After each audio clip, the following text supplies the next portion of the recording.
Chapitre 34. Un homme d'esprit. Aucun argument ne vaut pour détruire l'empire de 10 années de rêveries agréables. Le marquis ne trouvait pas raisonnable de se fâcher, mais ne pouvait se résoudre à pardonner.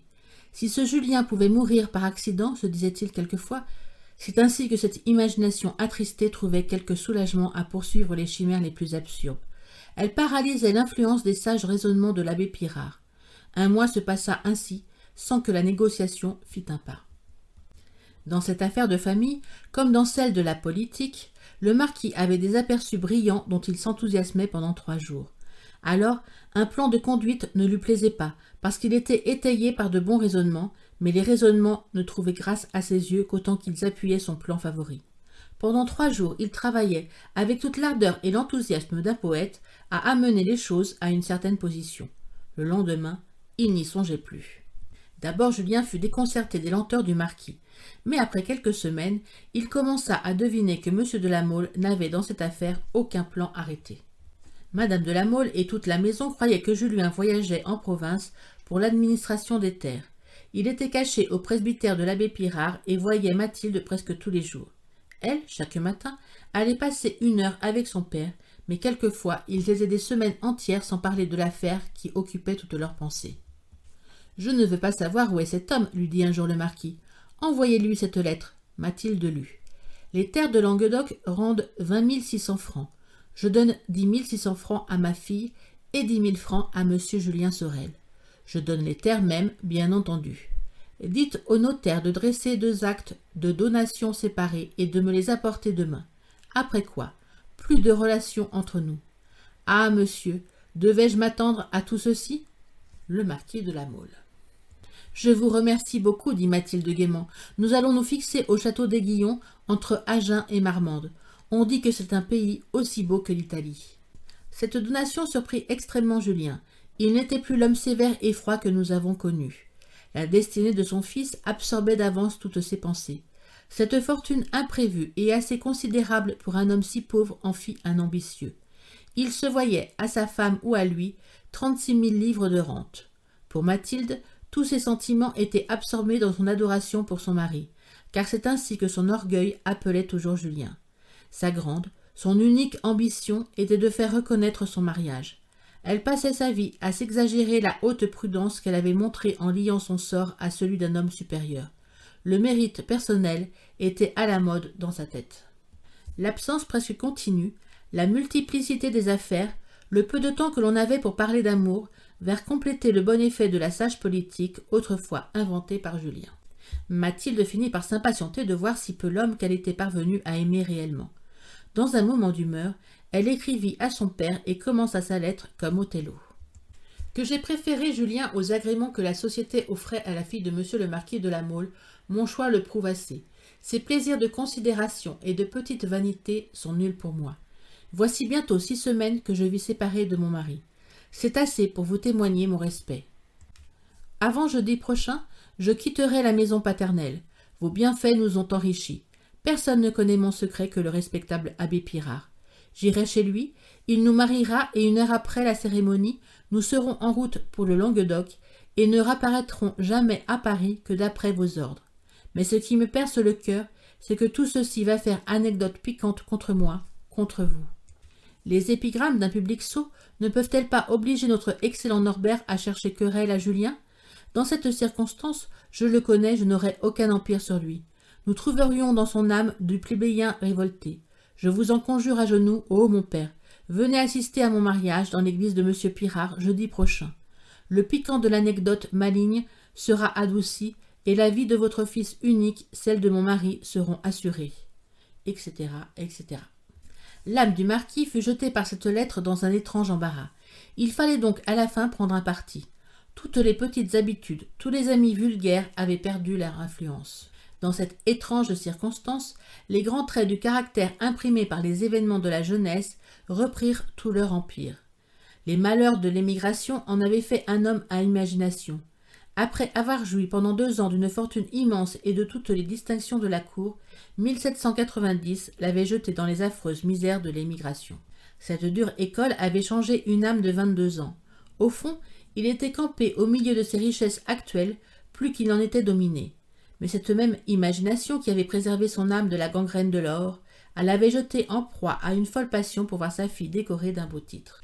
Pendant les 6 semaines qui venaient de s'écouler, tantôt, poussé par un caprice, le marquis avait voulu enrichir Julien. La pauvreté lui semblait ignoble, déshonorante pour lui M. de La Mole, impossible chez l'époux de sa fille. Il jetait l'argent. Le lendemain, son imagination prenant un autre cours, il lui semblait que Julien allait entendre le langage muet de cette générosité d'argent, changer de nom, s'exiler en Amérique et écrire à Mathilde qu'il était mort pour elle.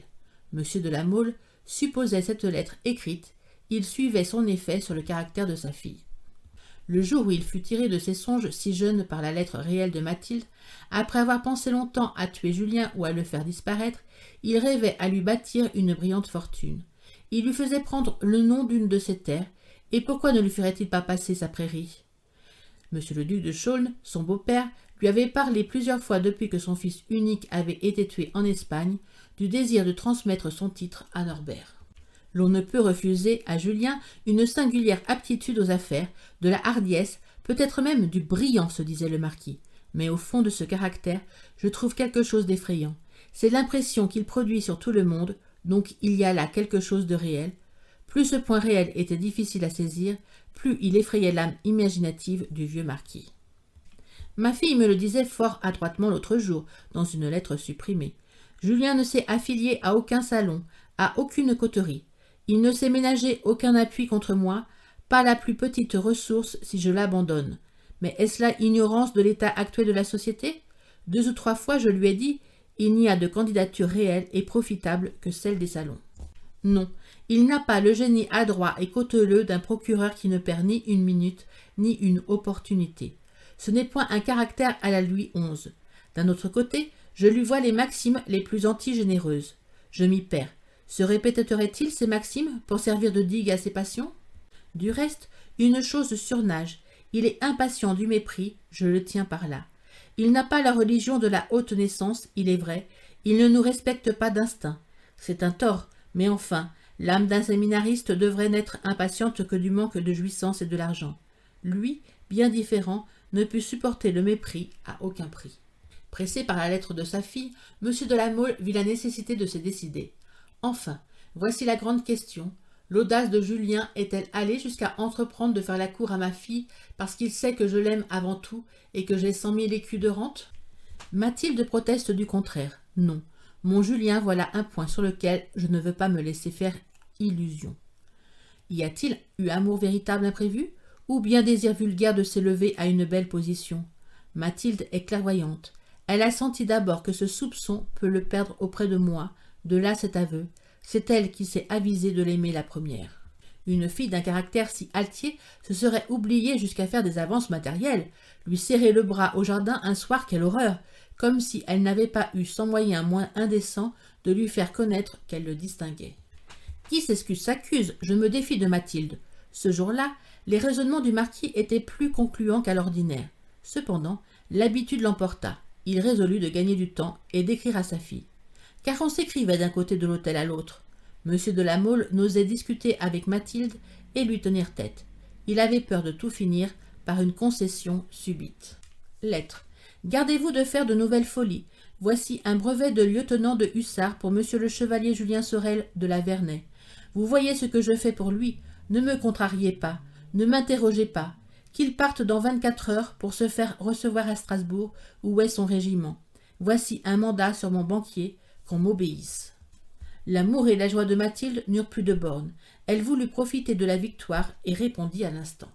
Monsieur de la Vernay serait à vos pieds, éperdu de reconnaissance, s'il savait tout ce que vous daignez faire pour lui. Mais au milieu de cette générosité, mon père m'a oublié. L'honneur de votre fille est en danger.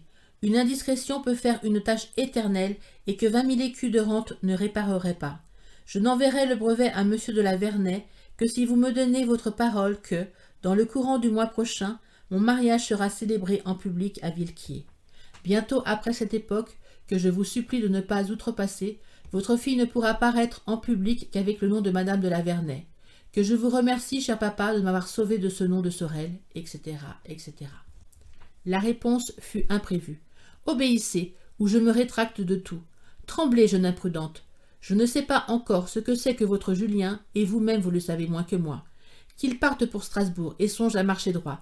Je ferai connaître mes volontés d'ici à 15 jours. » Cette réponse si ferme étonna Mathilde. Je ne connais pas Julien. Ce mot la jeta dans une rêverie, qui bientôt finit par les suppositions les plus enchanteresses, mais elle les croyait la vérité.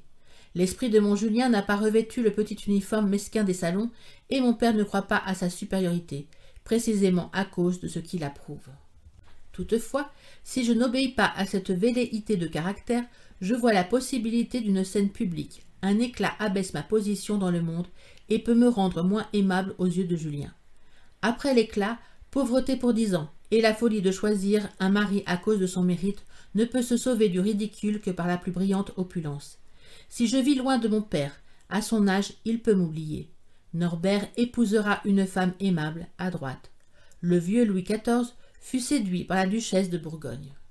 Elle se décida à obéir, mais se garda de communiquer la lettre de son père à Julien.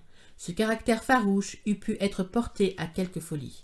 Le soir, lorsqu'elle apprit à Julien qu'il était lieutenant de hussards, sa joie fut sans bornes.